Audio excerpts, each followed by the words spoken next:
Her brother is far better known, his books widely circulated, and although fewer people know her name, Annie Smith made a significant contribution in the early days of Adventism. She was a gifted writer, poet, and editor, and 10 of her hymns appeared in the 1941 edition of the church hymnal and 4 in the current edition today. She was born into a family with 3 other brothers here in West Wilton in this house today named the Smith Tavern. It would also be the home that she would unfortunately die in at the age of 27.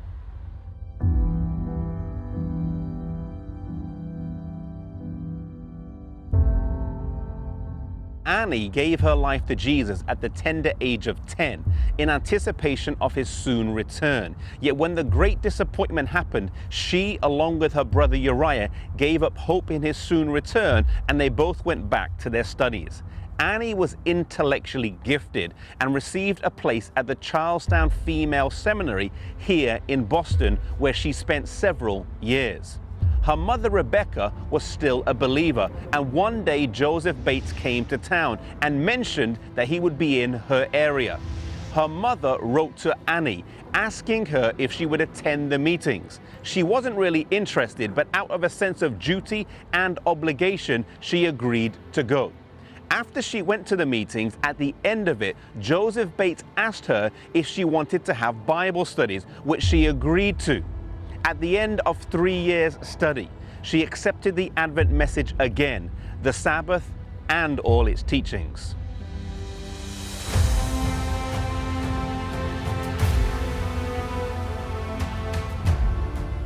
At the time, Annie had a lucrative job offer to work as a teacher for $1,000 a year, an extraordinary amount at the time, though she had not accepted it.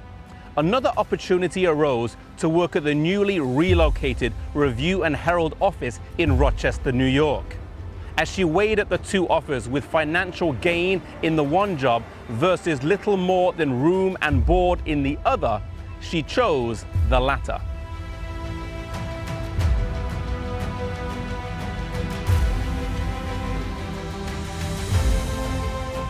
Here in Rochester, she worked diligently and soon proved herself as a capable hand in the office.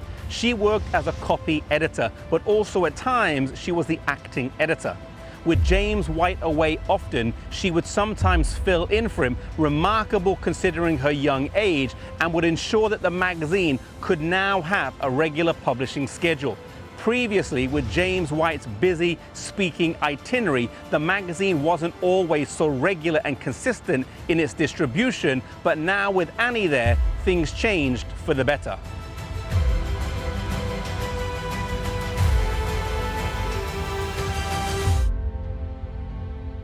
Annie had been working at the Review just over a year when James White's brother and sister, Nathaniel and Anna, arrived, both suffering from tuberculosis. Maybe due to the close proximity that they were living in, Annie contracted the disease and went home to live with her mother in November of 1854. All the treatments that she tried didn't work. Ellen White sent $75 of her own money to help, but nothing seemed to work. Annie finished this book of poems here, entitled Home Here and Home in Heaven, 10 days before she died. The last poem she wrote reads, "Oh, shed not a tear over the spot where I sleep. For the living and not the dead ye may weep. Why mourn for the weary who sweetly repose, free in the grave from life's burdens and woes?"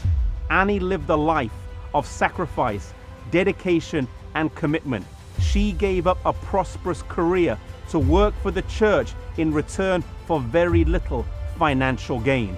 It was the sacrifice of mainly young people like this in the early days of our church that caused it to grow so remarkably, and it will be a similar sacrifice by God's people at the end of time that will bring this work to a close.